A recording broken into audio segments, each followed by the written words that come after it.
La crise de 1929 et ses conséquences dans les années 1930 ouvrent désormais le programme de terminale en histoire. Et nous allons donc examiner brièvement dans ce rappel de cours en quoi consistait cette crise 1929 et quelles ont été ses conséquences dans les décennies qui ont suivi. Alors, la crise de 1929, c'est un peu une crise de référence. C'est la crise économique la plus importante du XXe siècle. Et par exemple, lorsqu'il y a une dizaine d'années, le monde a été touché par une autre crise, celle de 2008, on a fait référence à la crise de 1929 pour se demander si elle était plus ou moins grave que cette fameuse crise des années 30 qui reste dans nos consciences. On va expliquer pourquoi. Elle reste dans nos consciences parce que c'est une crise qui a provoqué un chômage considérable et dont on peut se demander si elle n'a pas été l'une des causes, sinon la cause de la Deuxième Guerre mondiale. C'est ce que nous verrons dans une très brève conclusion.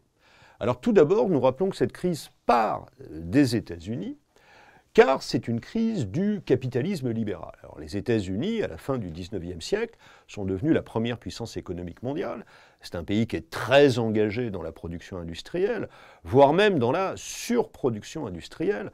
Les méthodes de production, le taylorisme, le fordisme, ont permis de produire des quantités considérables, mais il y a déjà comme un phénomène un peu de surproduction, c'est-à-dire que toutes ces voitures, par exemple, que l'entreprise Ford fabrique, ne trouvent plus forcément preneur. Cette crise, en fait, suit un processus en différentes étapes que nous pouvons montrer à l'aide de ce petit schéma. Et nous voyons que la crise est tout d'abord une crise boursière, puisqu'on a beaucoup spéculé à la bourse de New York sur les valeurs, notamment des entreprises industrielles, dont le prix est devenu totalement exagéré par rapport à la réelle valeur de l'économie américaine. Une crise de confiance s'installe à la bourse de New York. On commence à vendre ces actions en craignant qu'elles perdent de leur valeur. Et en octobre 1929, c'est le fameux crack de Wall Street, le 24 octobre 1929, le jeudi noir, où des actions sont vendues massivement, et c'est donc la crise boursière. Cette crise boursière entraîne immédiatement une crise bancaire, puisque les banques ont imprudemment prêté de l'argent aux spéculateurs, et nous voyons que la crise bancaire entraîne la crise industrielle et agricole, d'une part parce que les banques ne financent plus les entreprises américaines, et d'autre part parce que ces entreprises ne trouvent plus à vendre leur production, faute de clients. Et au final, nous avons le chômage, puisque les entreprises industrielles sont obligées de licencier massivement. Chômage à un moment où la perte d'emploi n'est pas forcément compensée par des prestations, comme c'est le cas dans le monde d'aujourd'hui. En 1932, les États-Unis ont 14 millions de chômeurs sur leur territoire, ce qui est absolument considérable. Mais on voit, à la fin de ce schéma, que la crise va gagner le monde entier, c'est en cela qu'elle est aussi intéressante, et dans une deuxième partie, nous examinons l'extension mondiale de cette crise. Alors pourquoi s'est-elle étendue ? D'abord parce que les Américains, depuis le début du XXe siècle, et notamment après la Première Guerre mondiale, avaient transmis des capitaux aux pays d'Europe, notamment pour aider à leur reconstruction, et compte tenu des difficultés économiques qu'ils connaissent, les Américains décident de rapatrier leurs capitaux aux États-Unis, qui viennent donc à manquer, notamment aux pays européens.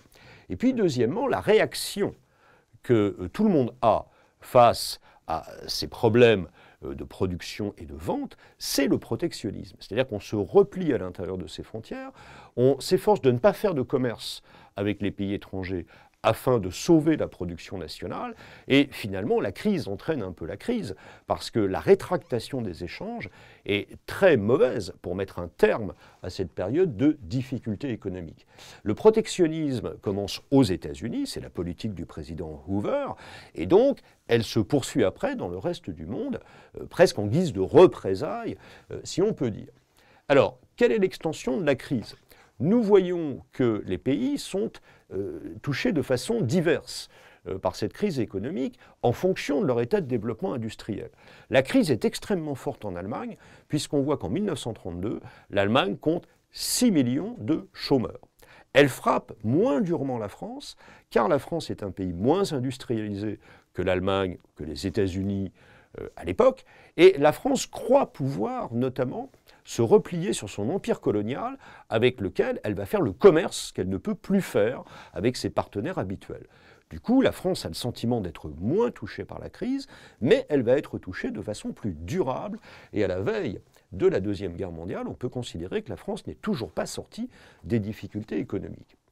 On constate par ailleurs que les pays du Sud, comme on le dit aujourd'hui, sont à leur tour touchés à cause de l'impossibilité qui leur est faite d'exporter leurs matières premières, dont les pays en difficulté ne sont plus importateurs.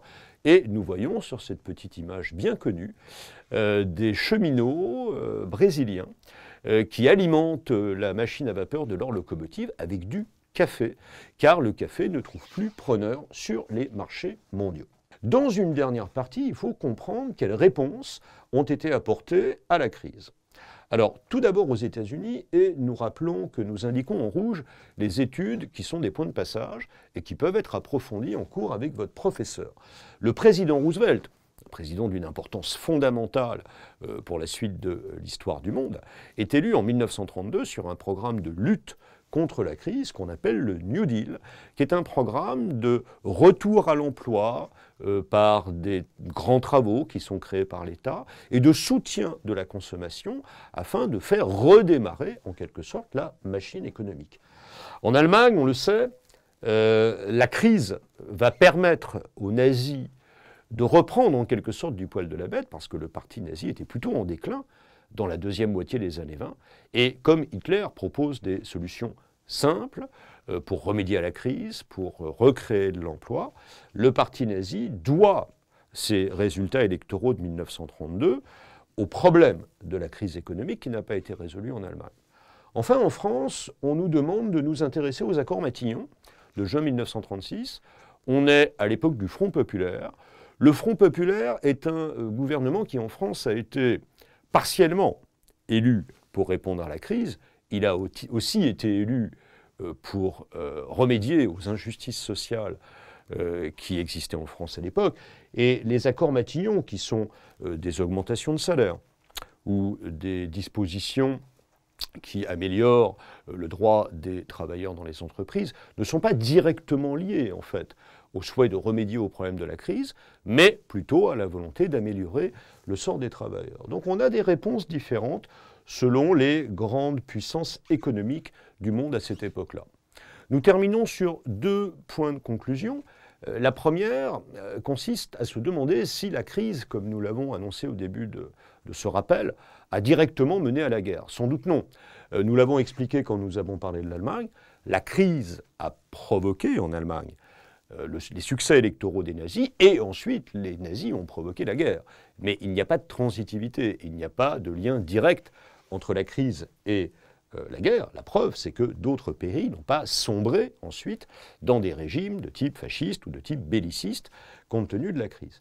La deuxième chose qu'on peut dire en conclusion, c'est que le protectionnisme a été considéré à la fin de la guerre comme l'espèce de mal absolu qui avait replié les économies sur elles-mêmes et qui était responsable de l'aggravation de la crise, si bien que dès 1945, dès la mise en place de l'ONU, on va réfléchir à la propagation du libre-échange au niveau international, car il est bien connu que quand on fait du commerce, on évite de se faire la guerre.